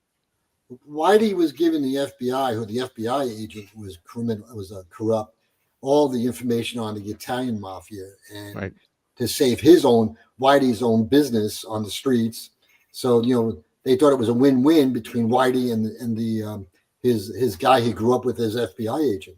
So but you talk about this day and age, the Italian mafia doesn't have that the strength of not snitching on each other, like they did in the 50s, 60s, and the 70s. And what did it, though, let's be honest, what did it was Rudy Giuliani implementing the RICO Act. Yeah. When Professor Blakely created the RICO Act from Cornell University, and Giuliani sent all his assistant United States attorneys up to Cornell to learn how to implement that, that was a game changer. That was a big game changer. And and implementing the RICO Act. Yeah, because they just need to show you were part of the organization. Conspiracy. They didn't have to necessarily show you that you were directly part of the homicide, but you're part of the organization that engages in this behavior, right? Yeah. That's something I never understood I worked gangs in the mid 90s and the early 2000s, and I never understood why we never went after them with the RICO Act. So why can't we do the same thing with these guys? So Scott, when Jerry was murdered on June 24th, 2005 at 3:10 in the afternoon, I got there two minutes right after. He was on the sidewalk. Me, Garfin, and McReynolds dragged the body into the car. On that following Monday, I met with the sheriff and assistant sheriff, Doyle Campbell, and asked permission to do a RICO Act. Because you know why? Because it was a smart move on the OSS sergeants that night, that morning at 4:00 in the morning. We hit 5 locations in Hawaiian Gardens, and guess what? We got so much dope. So I took that information, went to Thomas O'Brien, the United States Attorney, and that's when we started the RICO Act against Hawaiian Gardens, Mexican Mafia, and the cartels. And it turned out in 2009, the largest gang takedown federal indictments in history of the United States.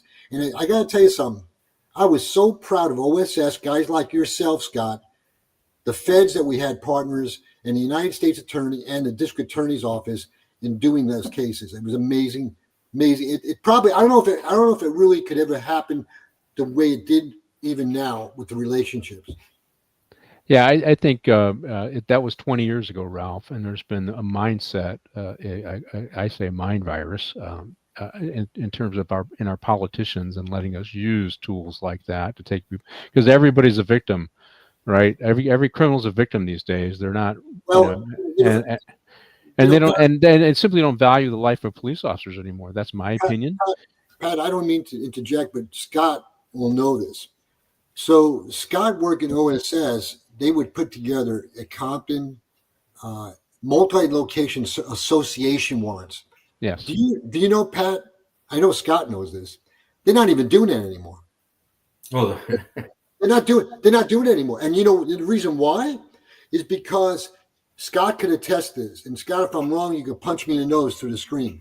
You know, the reason why is because Cal gangs, these weak politicians, ripped apart Cal gangs, which was our intel center. And I got to tell you something. Some agencies misuse that system, which really made me so irate. Because I can tell you right now, Scott, if I'm wrong, you correct me. Those guys like Scott, the type of work they did, the connectivity of Ralph as a shot caller to all the way down to the street level, that's how they would do those warrants. Scott, yes or no? No, you're absolutely correct. The gang I was talking about earlier, we hit 65 locations. I put together a 65 location search warrant. I had a gangster named Pookie in Compton that shot at deputies. Thank God he didn't hit either one of them. But I did a 30 location search warrant on his gang and all his family members that I could tie him to that address. And I did it like every other month until he finally turned himself in with the newscaster comes in. And I don't know what they were expecting to happen in the lobby of Compton Station. I walked out there and said, "You're under arrest for assault with a deadly weapon on a police officer." Click. You guys have a nice day. I hope you got good footage. I'll see you later. Yeah, anticlimactic pressure, but you would get so much just on those, like the 6. It was on Rude. Well, I'm not going to say their name, but it was on a gang in the 65 locations for 3 days, because that's usually did those type of things on a Friday, because they'd be in jail over the weekend, at least till Tuesday. So we would do them on Thursday or Friday, and you'd have that whole gang off the street for that amount of time. And then you get all these people calling, "Thank you for taking them all to jail." Well, then they start filtering back in. But we did Matt Burson did one on Compton T Flats. They ended up moving to Long Beach Because they were tired of us doing multi-location search warrants on them. Yeah. Yeah, here's Ralph, you're right. They did that. I mean, it's watered down completely, the gang system, and they're trying to do the same in New York. New York, if you're paying attention to what's going on in New York, they have a similar system in New York, and the politicians are trying to outlaw it at the city council level in New York City, and they're taking the tools away from cops because they don't want this is my personal opinion, is they do not want us to look at law enforcement as a tool to deal with social disorder. They just want to make investments, as the mayor of Chicago say, in the community, and that will do it all. And of course, it's not doing it all. Crime is going up in most of the major cities. It's not working, but that's why they don't want to build a jail here in LA, because that's on my other show. I interviewed two sheriff's candidates, and I pushed them to, where are you at with a jail? I almost had Villanueva as a guest, but he backed out. But that, and I'm helping a candidate. She's running for the 3rd district here in Los Angeles, supervisorial district. And I said, you got to take on building a new jail or treatment center as your primary goal. Because here's what they want. They want to reduce the bed space. So even if you want to get tough on crime, there's no bed space to put them in. So we have to go with their community options, because they've limited your ability to do anything else. So I think whether it's at Sacramento level or the local level, it's to reduce the law enforcement and the criminal justice system as an option for dealing with social disorder, that it has to be only dealt through treatment. That's what I think is going on, and that's why I think the Board of Supervisors and the Robert Bonta has now said we got to close down MCJ. You saw they do that, and Sacramento, they want to limit our options to use law enforcement in the criminal justice system to keep the community safe. They want to compel you to have to go the method they want, whether it works or not. The way I say it on my other shows is they're liberals. They give us only a very narrow lane of options to solve problems, even if those options don't work, even if we have other options that worked in the past. Okay, that's my rant, Ralph. Go ahead. Hey, let me circle back to something. In 2000, going back to Cal gangs, and I'll say this, Scott, and you could correct me, Scott, our intel, okay? So I was sent to Scotland Yard after the bombing of the buses, the bus in England, which was in July of 2005. They sent me there in November of 2005. Can you just think about this, Scott and Pat?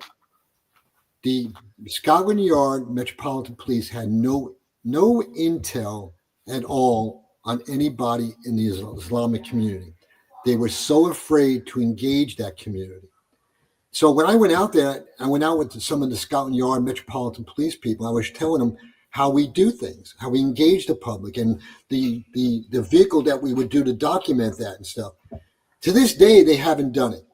Yeah. And I met with the sub-commissioner, Tariq Ghaffar, at the headquarters of Scotland Yard, and I brought the FIR, Scott, showing them how we filled them out and the requirements, Scott, the rules and regulations, how we had to fill it out. And you just couldn't make shit up. You had to actually get information that's valid, right, Scott? Right. Oh, yeah.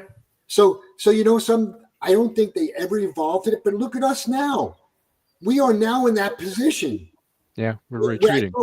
Back in 2005, Scott and Pat, I thought we would never be in this position that they were in 2005 in England. So, yeah. Like I said, what do you think, Scott? My premise: they want to take all the tools away from us to make us less efficient, less effective, because they really don't want law enforcement to be used as a tool to solve social disorder. You kind of agree with that premise? Oh yeah, but my whole thing is it comes down to money. Yeah, it comes down to look at all these different. I gave an example. I don't remember if I did it on one of your shows or. Well, we had this big meeting at the Catholic Church about Compton Barrio T Flats. The captain of Compton Station didn't want to go, but they wanted a representative, and they wanted somebody to talk about gangs. So who gets nominated? Good for you. You started the team. You go there and tell them all about the history of what's the sheriff's department's doing. Well, there was two guys that were getting money because they ran a community group, two black guys. They ran an organization that was helping to get street guys off the street and turn their lives around.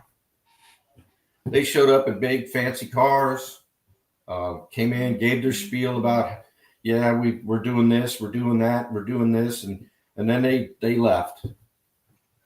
And a lady in the audience asked me, well, you know, is the sheriff's department helping those guys? And I said, did you notice when they were speaking, they didn't talk about one gang member they took off the street? Yep. I said, they're getting money from people donating, or the federal government, and this is back in 2000, the early 2000s, are giving them money for their organization. What are they showing for it? I go, I never see them out on the street. I'm out there every day. I never see them at a shooting. I never see them at this.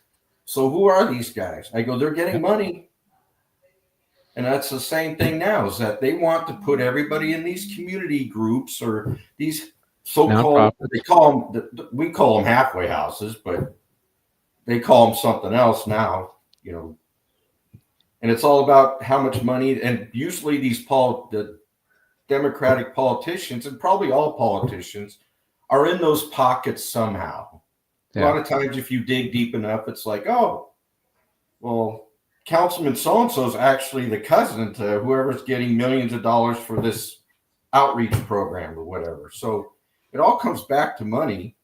And I laugh, like my wife watched a thing on New Orleans after Katrina. It's a pretty good documentary, but they're talking about how they had 1,400 cops and now they're down to like between 700 and 800. Yep. But they never mention that currently they're like 700 or 800. I said they never once talked about the whole defund the police movement in New Orleans and cops leaving. So now they have a crime problem. Yeah. But nobody wants to, even any city like Seattle. I grew up in Seattle or outside of Seattle. I mean, that was like a jewel. I mean, it was a beautiful city. You go there now and it's like, my wife just got back from seeing her mom in Hawaii. She said, everywhere you go, even the nice neighborhoods, there's homeless people sleeping in the streets. Yep. There's crime right down the street. You can watch, she goes, I watched them do a drug deal right on the street.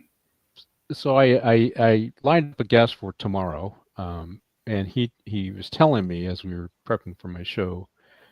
So you're talking violence interrupters, the peacemakers, community ambassadors. Those are the kind of goofy programs they're doing in a lot of the major cities, and they're saying they're having impact. In LA, they budgeted $50 million for those programs, and where did that money come from? It came from other public safety entities, including the fire department. That's why the fire department didn't have trucks when they needed them. They had bodies, but they didn't have working trucks to put those bodies on to help fight fires. So that's what's going on. $50 million is what Mayor Bass budgeted for those nonsense programs.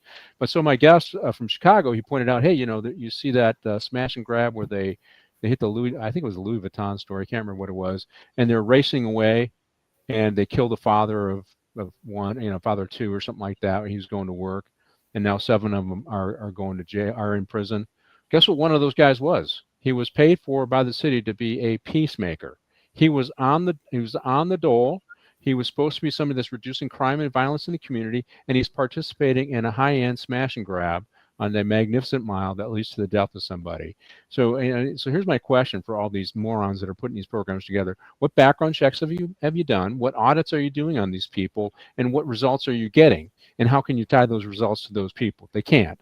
This is just money that they, as you, Scott, they give to the city, they give to these groups, and then they all turn around and donate back to the politician, or, you know, like you said, somebody connected to the politician is running that organization. I know you want to speak, Ralph, so go ahead. We got 2 more scenes and we got 20 minutes, but go ahead. We got some time. You know, both of you are 100% right. And when I was at OSS for 8 years, I was the only lieutenant that they put in charge of community-based organizations. Okay. I know, because I was the only one. I was the only other lieutenants didn't want to speak to these people. But I'm a kind of guy. Okay, I'm going to give you a shot at the title, right?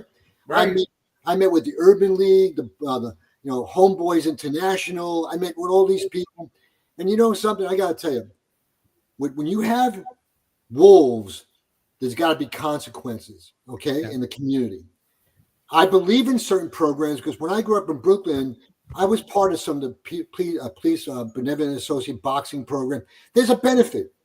But to this day and age, when you don't have a balance of consequence of criminal behavior, and you have these community-based organizations are getting a free Scott Orr's money, and they are not held accountable like we are about crime stats or results.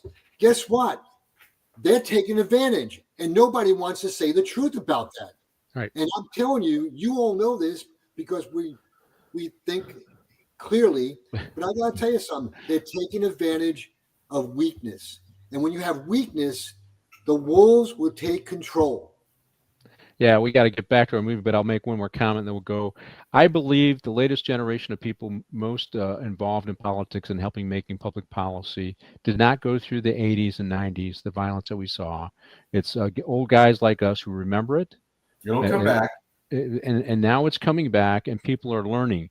You know, my son's in his mid-30s, and he don't remember that stuff. Your son probably don't remember that, son Scott, you know, and so they don't know those times where crime in the 80s and 90s was off the hook, way more than it is now, as a matter of fact, you know, way more than it is now.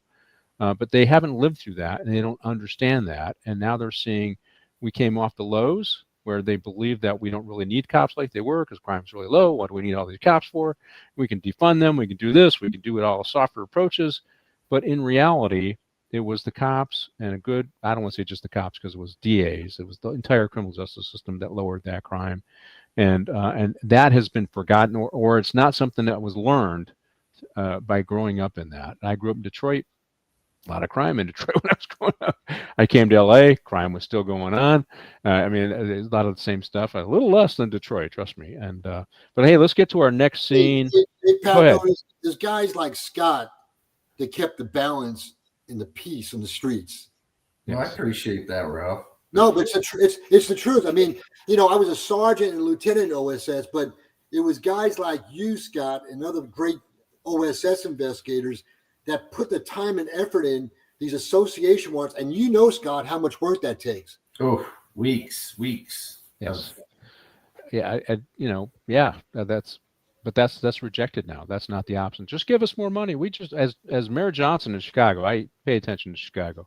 We just need to make more community investments. As we making more community investments, it's lowering crime. That's what worked. No data to show that. Just his spewing out. Usually, when you say investment, you get something in return. Yeah, well, he is, but we aren't, right? So, right. All right, let's roll with the pills. This is the next scene, and so we got this is where the pills finally end. So Eddie is involved, and he wants the pills, and he's pressuring Daniel Craig to give them to him. Daniel Craig's got another buyer, and he tells the buyer what's going on, right? And we find out that it ends up being a ripoff. But this is the scene where Craig is meeting with the Serbian, though, and gives him the cooler, right? Now, there was an earlier scene where he was allegedly going to meet with the Serbians, and he hired a hitman, and the Serbians knew what was going on, and they're killing the hitman. And Craig realized, I'm dealing with some serious dudes here. These they take no prisoners. They're one step ahead of me every step of the way. I'm a smart guy, and I'm getting defeated.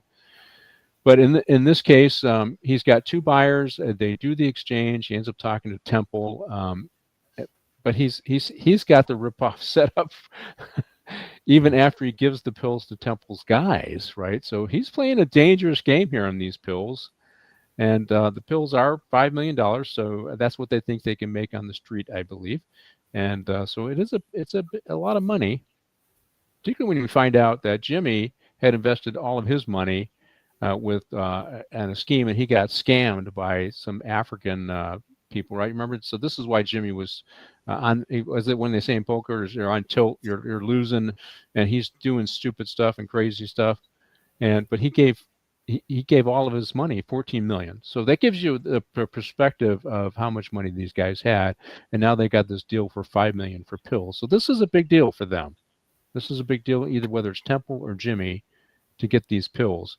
And so here they are. They're kind of they got the pills at this place. They set up a fake raid, right? Get the bad guys running, and then they steal the pills. Now, what did you think of the scene, Ralph? I kind of knew it when it was going on. I just knew it. I mean, just the way they were running through, and I said, something about it, man. It looks like it's been a setup. And then this guy here and that guy were part of the initial team was supposed to find a young lady. I said, oh, man, this is all set up to orchestrate to get the pills. They got it in their pocket. Now, what are they going to do next? It wasn't a fake raid. The raid was real. The thing is, the head guy, the guy who's leading the task force, he's in the mix, so he sabotages the raid. Right. Yeah. Right. And so yes, so there were. Well, you know, I guess when there's corrupt cops, it's hard to say that whether it's a real raid or not. Yes, they are crooked cops. So it was a setup whether using real cops or not, because the goal was to get these guys running and take their. I love that line. You're in the wrong game. You should working with us. Yeah, and those guys, and these guys are pretty good. I like these guys in this movie. They're the streetwise guys that he goes to solve these problems. Does his dirty work, and they recognize that Craig was pretty slick how you did that to Craig. But he ends up stealing the pills, right? So he doesn't even have to pay these guys. They're just glad to get away, right? And the funny thing is if the Serbians still wanted to go after people in the Duke's gangs, they're still the ones labeled, right? And we find out later that Duke is living with the fishes in the freezer, and they cut his head off, all right, and they give that to the Serbians, and the Serbians are okay. Hey, King's X, all right. Instead, all they wanted was his head. All they wanted was his head. There he is, and you see they do eventually show Duke's head in the cooler. And the Serbians are happy. Okay, this is a done deal. We're good. And where's the drugs? Yeah, the cops got it, and the cops didn't really have them. So Craig's pretty slick on this. But this is what I like about these British gangster movies, because you don't really know the twist. There's all these little twists and turns, and all the way up to the end, and so you don't necessarily see it coming. But he's got it all worked out, and this is a risky game, though, right? So he's betraying the Serbians.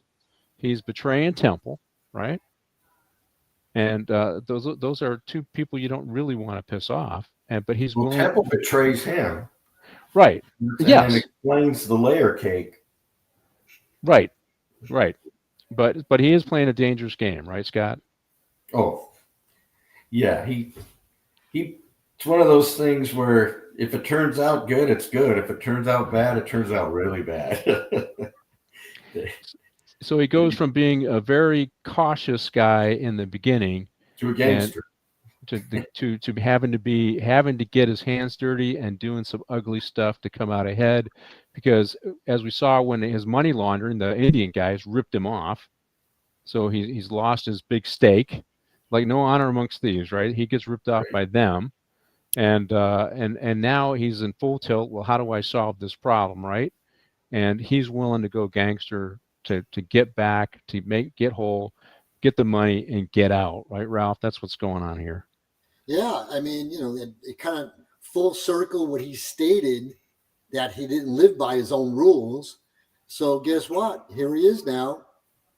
Yeah. He's kind of the head. He's the head guy, especially after they hit Temple's people and XXX people meet in that big warehouse, and Temple has him a letter. But what's the letter about? It's about now he's the lead of the Stokes Castle, right? Yeah. Right? I mean, I don't think it was the money transfer. It was, you could be now the lead of this whole thing. But there's consequences of that. Right. Yeah, I'm not giving you the money I promised. I'm going to take the pills, and I'm not going to pay you for them. But hey, you're now going to be, because to me it was like Temple was actually the one running Jimmy. Yeah. So now you're working for me, and you can go to Nice Country Club and eat lunch and shit like that. But I'm not giving you any money. You're going to have to earn it. Pretend like you're the mob boss. Yeah. So he's a capo to the mob boss, right? Essentially is what it is. Got your own crew, glorified crew, and but yeah. So but the twists and turns and the fact that he's willing to betray all these guys, this is the risky stuff, and there's no honor amongst thieves, and why should there be? Temple really didn't have any honor for Jimmy, but whatever. But Jimmy, of course, didn't have any honor to resent because he was turning on all them, right? So yeah. So let's roll with. He was turning on him because Temple wouldn't go to the whatever African country that was that Jimmy put all his money into, and he's like, "I told you to put in $500,000. How much did you actually put in? 14 14 what? 14 million. You fucking idiot. I know. That was funny. That's he would go get it back for Jimmy. So Jimmy's like, okay, screw you. I'm going to kidnap your daughter. That goes back to one of the first rules. Don't get greedy, right? Exactly. Jimmy got greedy, right? All right, let's roll with the last scene. No one gets out. And so we see the scene really shows that our guy, Craig, is now going to be the leader. In fact, they're kissing the ring. Hey, you're the boss now, right? And they're in the same room that he was in where Jimmy gave him the distasteful assignments. And he looks like he's going to be the boss. And it's funny, he's wearing kind of a light color suit, the white suit, right? So he's going to be a good guy now. He's not wearing the black suit. He's wearing the white suit. Did you notice that? So they're all kind of, he's got a couple dark suits there, but he's got a white suit on. He's going to be the good guy now.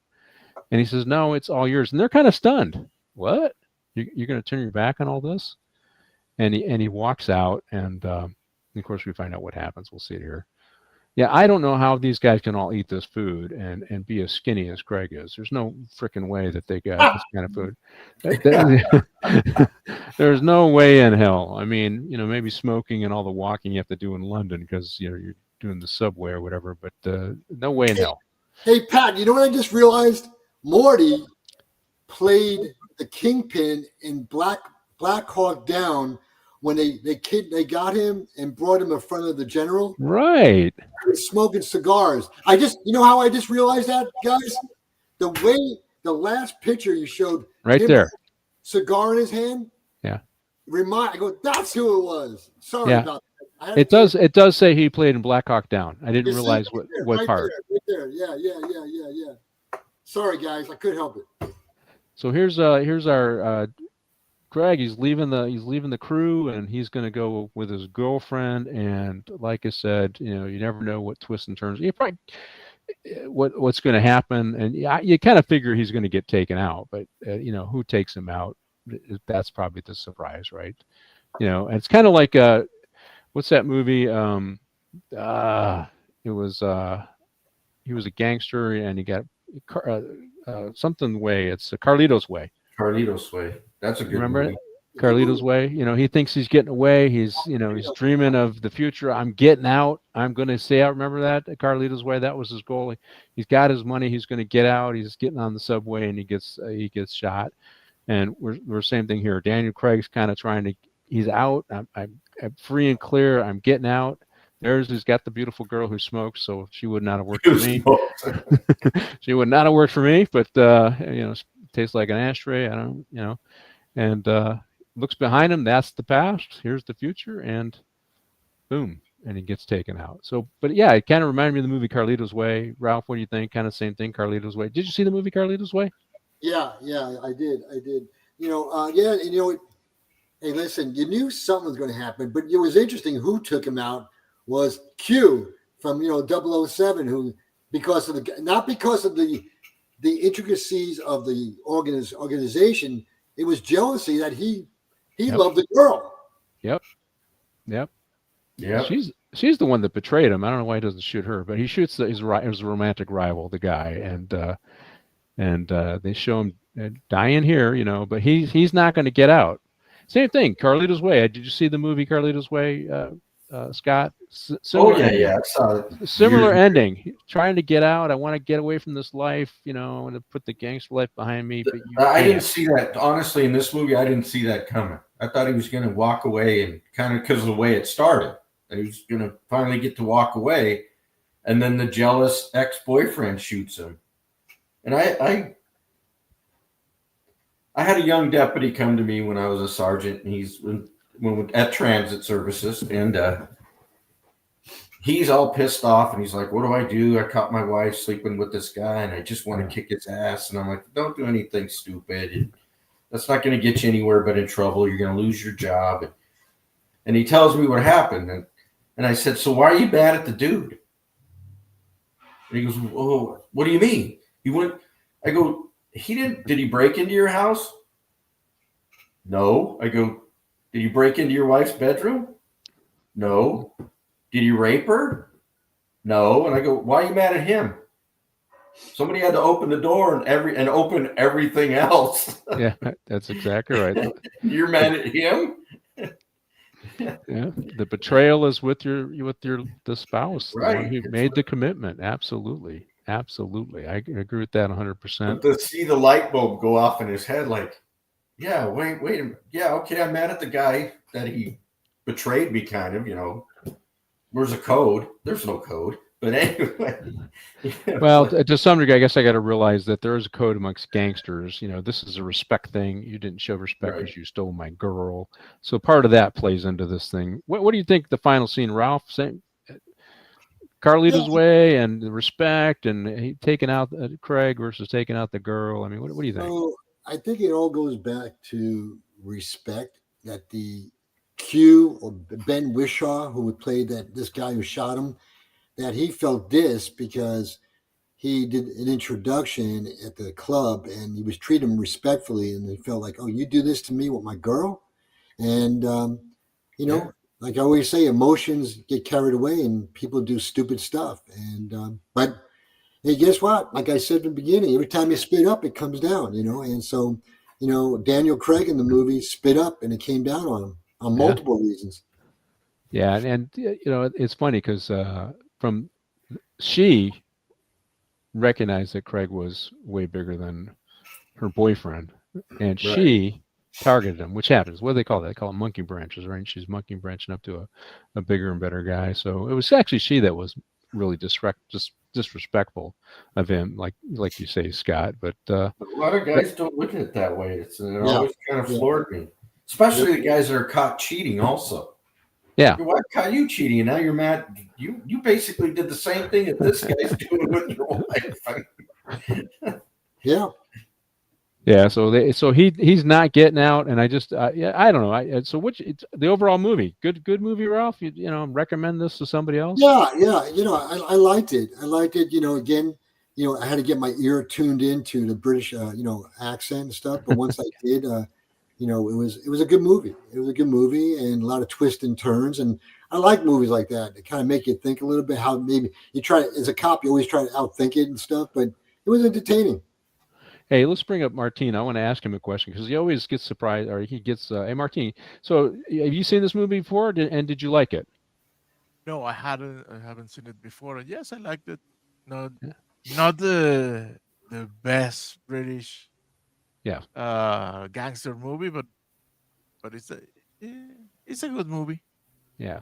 So you know, so you've seen some of these British movies, gangster movies. Oh before. Yeah. Well, I like these movies because they're fun. I think we're going to do, even though we don't have a lot of cop involvement, you know, it's all crime and they're enjoyable. And some of them are more funny. This one, there wasn't as much comedic stuff in there, but I think Lock, Stock, and Smoke and Barrel, that one, Rockefeller, I can't remember the name of it now, but those ones, there's a little more comedy involved and a little more funny than this one. This one was a little more, I think Guy Ritchie produced one or was the director of one. Snatch. So so we'll do some of those because they're fun and they're a different kind of crime. If I knew a copper from Britain, I'd bring him on, but I don't. So, but I think out of all the ones we met in Scotland Yard, you don't have contact with any of them. You know, I didn't maintain those contacts, right? I should have. I didn't either. Yeah, so I know we went over there and met with them, but you know, I don't know if they say something wrong though, they can get arrested, right? You know, in London, man, if you put something bad on the social media that offends somebody, oh my God, they're knocking on your door. It's crazy what's going on over there. And God bless you. Thank you. All right, guys. Hey, thank you for joining me on Morning Coffee with Chief. We're at the end of our show. Thank you. And I appreciate we stick around for. Always good to see you, man. Yeah, good to see you. We'll talk later. All right, guys, and also join me tomorrow. I'm going to be interviewing somebody from Chicago on Briefing with the Chief at 5 p.m. Eastern Standard Time on KJRADB.com. Okay, that's KJR Radio, or you can find them on the KJR Rumble platform, Facebook page, and Twitter feed. So, you know, Tom, join me over there so you can watch my other show. All right, Martine, we are done. You can take it away. Bye, everybody.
gaming.